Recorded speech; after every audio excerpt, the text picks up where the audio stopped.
What if one of the most controversial movies ever made was actually held together by accidents? Real injuries, banned scenes, stolen locations, and props borrowed straight from real art exhibits. A Clockwork Orange wasn't just shocking on screen. Behind the scenes, things were even stranger. Kubrick shot entire sequences with no sets, used random people he found on the street, and turned a simple rehearsal into the infamous Singing in the Rain assault scene.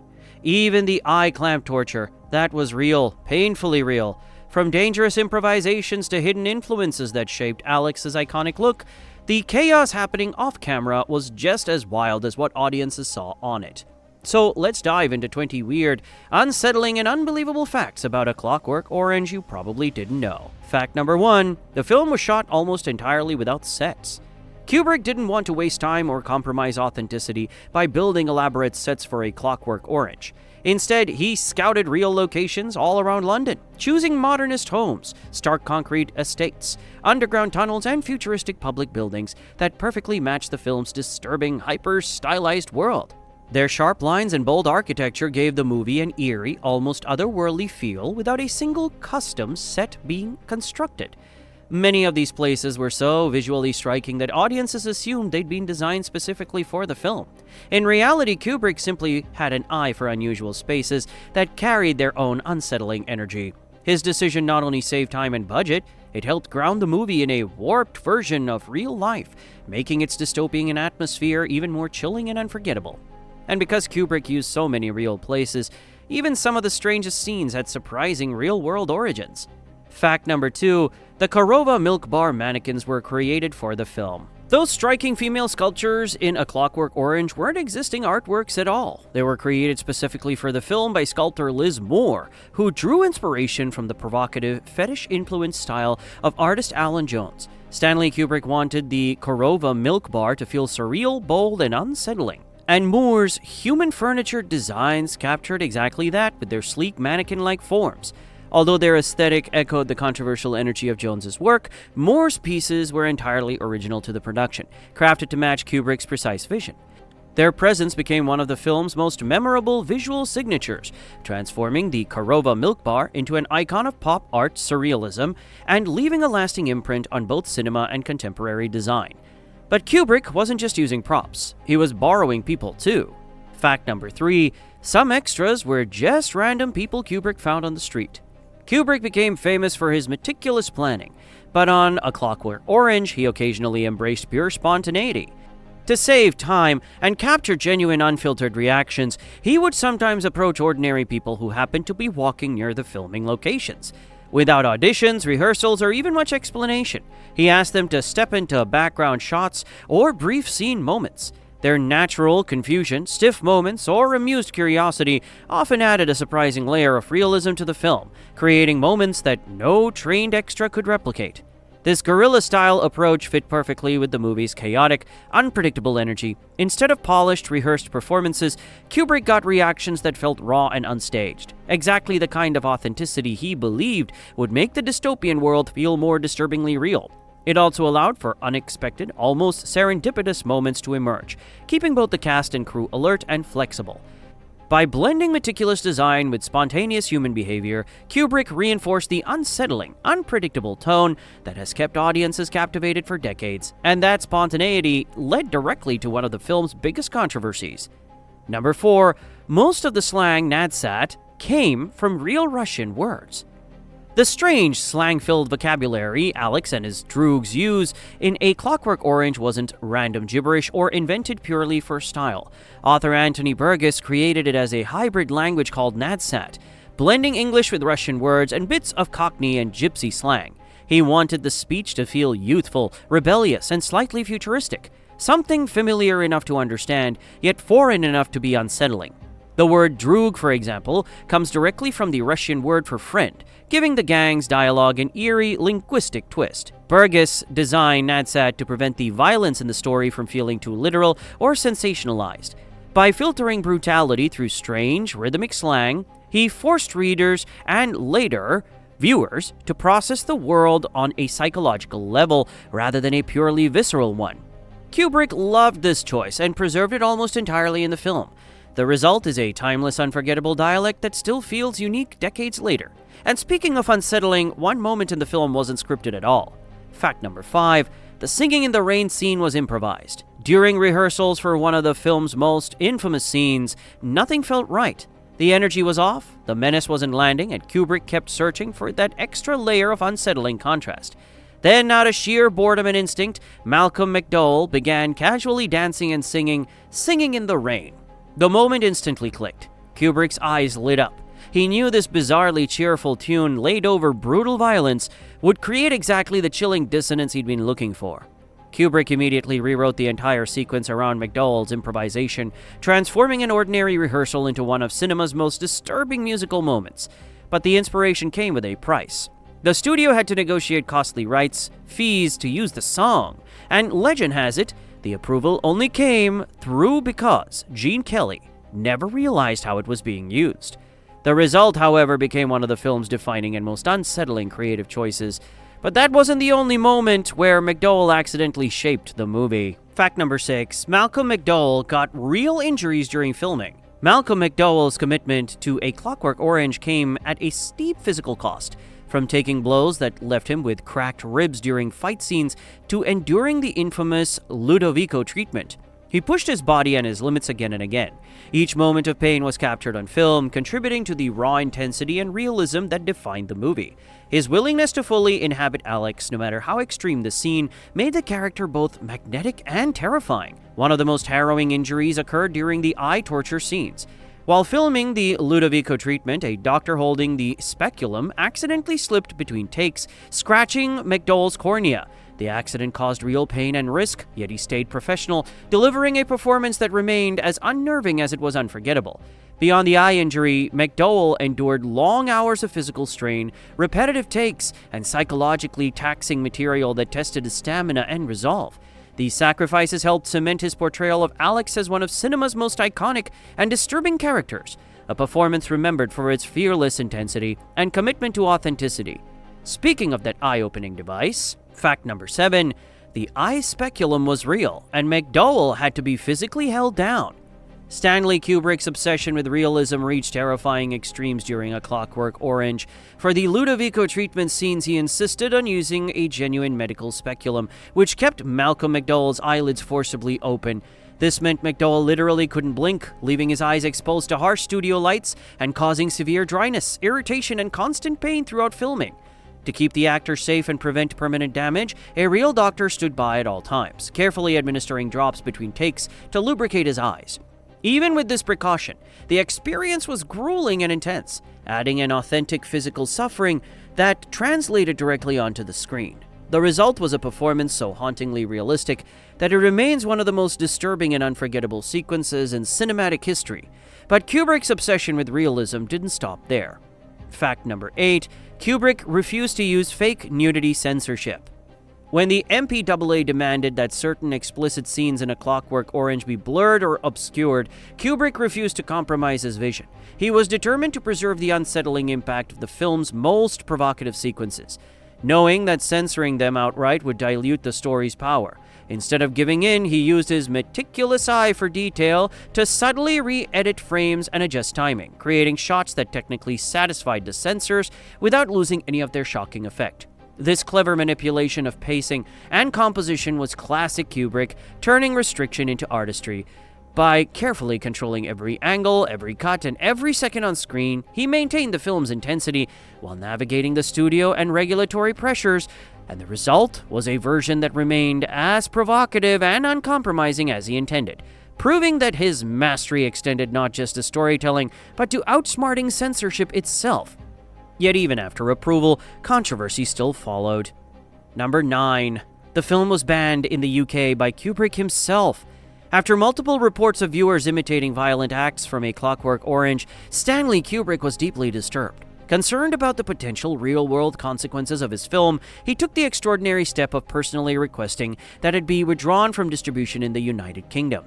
The decision was unprecedented, reflecting both his moral responsibility and his perfectionist control over how his work was received.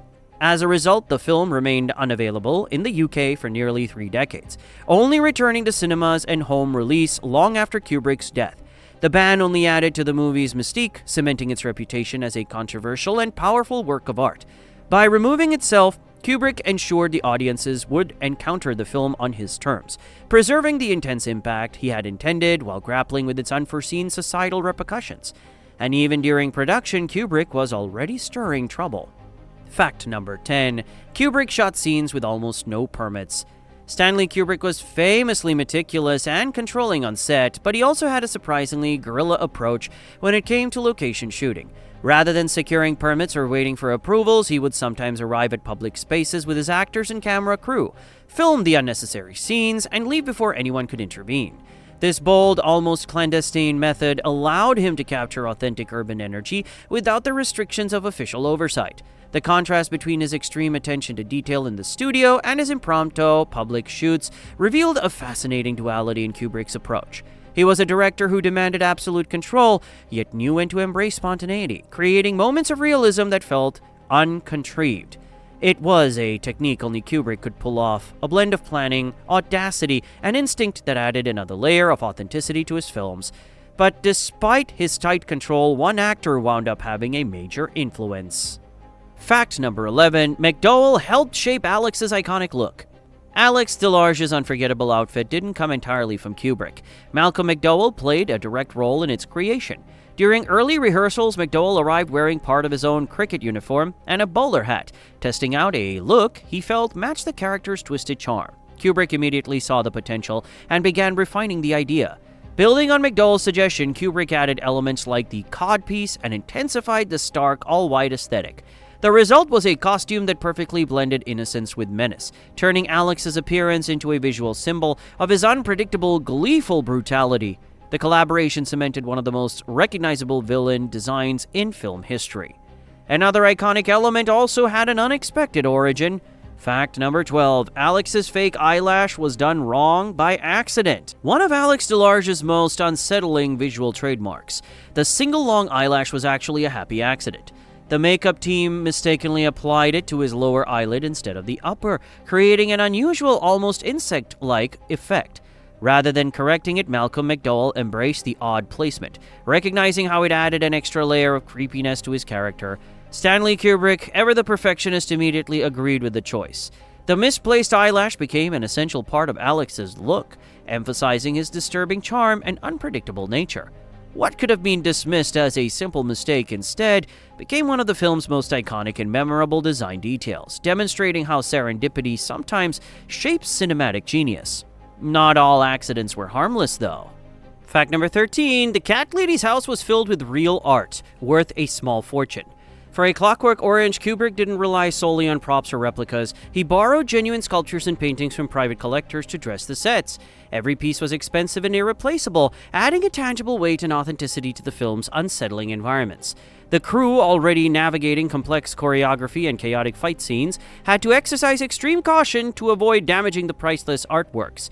One particularly nerve-wracking example was the giant phallic sculpture.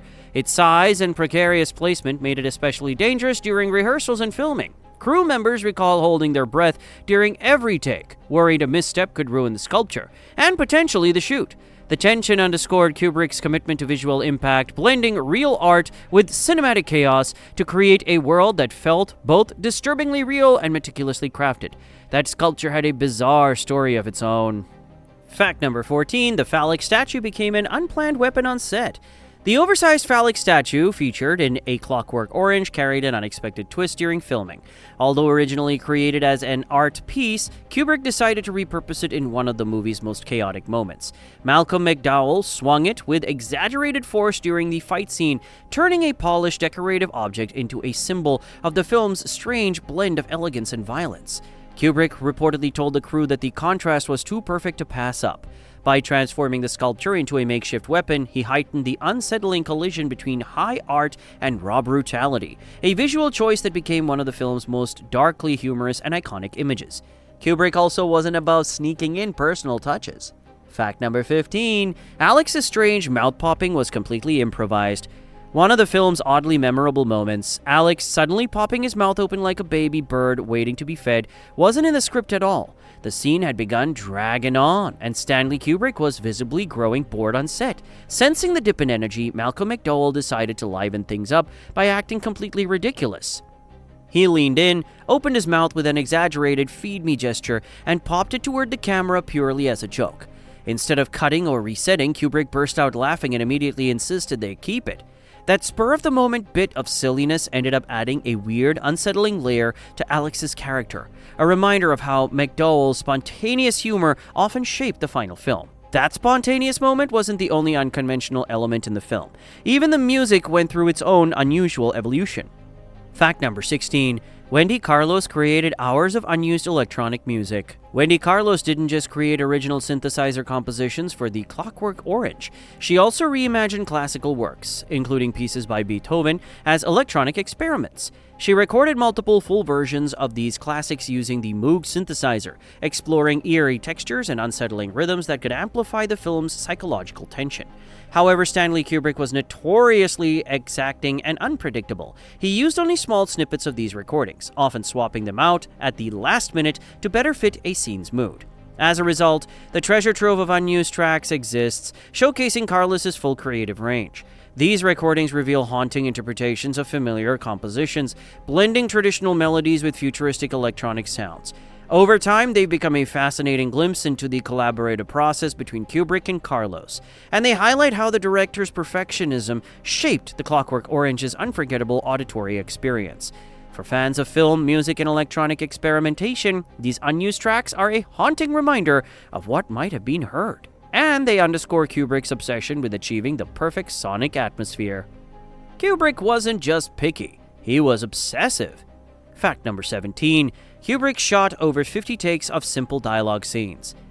Even seemingly simple dialogue scenes could stretch for hours under Kubrick's direction. He believed that only after actors were physically and mentally drained would their performances feel truly natural and unguarded. Lines might be repeated dozens of times with tiny adjustments to timing, inflection, or gesture, until Kubrick felt the moment capture exactly what he envisioned.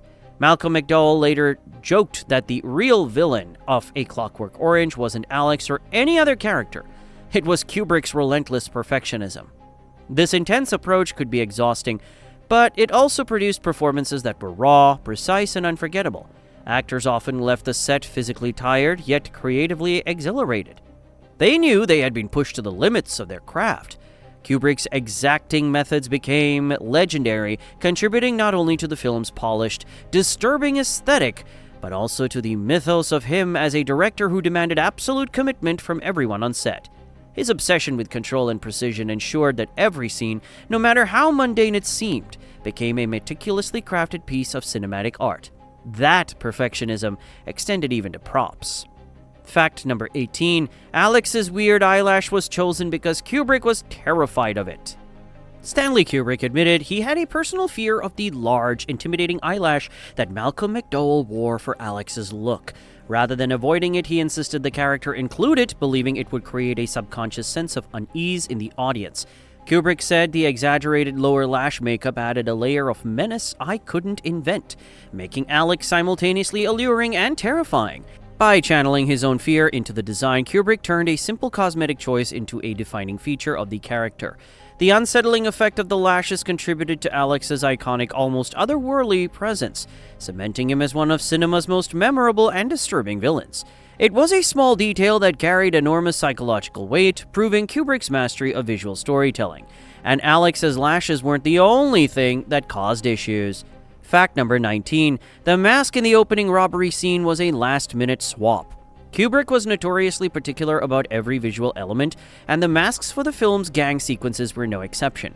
The original designs looked flat and unconvincing on camera, failing to convey the menace and surreal quality he wanted. In a spur-of-the-moment decision, he sent a crew member to a nearby shop with the simple instruction: bring back anything strange. The resulting phallic nose masks were bizarre, unsettling, and immediately memorable. They gave Alex's droogs a surreal, grotesque appearance that amplified the film's disturbing tone. What could have been a minor costume detail instead became an iconic visual element, demonstrating Kubrick's ability to transform spontaneous ideas into cinematic legend. The masks are now inseparable from the film's identity, symbolizing its twisted blend of humor, menace, and psychological horror. And speaking of iconic, fact number 20, the final scene was influenced by Kubrick's dark humor. The final shot of Alex smiling directly into the camera was a spontaneous decision by Kubrick, not something written in the script. He instructed Malcolm McDowell to think of the most obscene, joyful thought imaginable, and then simply roll the camera. McDowell obliged, delivering a grin that was equal parts charming and terrifying. That single unscripted moment captured the essence of Alex's character. Chaotic, unrepentant, and disturbingly charismatic. The image has haunted audiences for decades, becoming one of the most quoted and analyzed endings in cinema history. Kubrick's ability to extract such a perfect, unforgettable performance in an unscripted instant demonstrates his genius for blending meticulous planning with inspired spontaneity. And there you have it, 20 weird, wild, and unbelievable behind-the-scenes facts about A Clockwork Orange, a film that continues to shock, fascinate, and divide audiences more than 50 years after its release. Whether you first watched it in the 70s, studied it in film class, or discovered it long after its UK ban was lifted, one thing is certain: Kubrick's vision remains unlike anything else in cinema history. If you enjoyed this deep dive, go ahead and hit that like button, subscribe for more classic movie breakdowns, and drop a comment letting me know which legendary film you want uncovered next. I'd love to hear the titles you grew up with, or the ones you're discovering for the first time. And if you're in the mood for another mind-bending classic with a dark history of its own, don't miss our video on Rosemary's Baby from 1968, 20 Weird Facts You Didn't Know. It's packed with eerie, unsettling behind-the-scenes secrets you won't believe. Check it out next.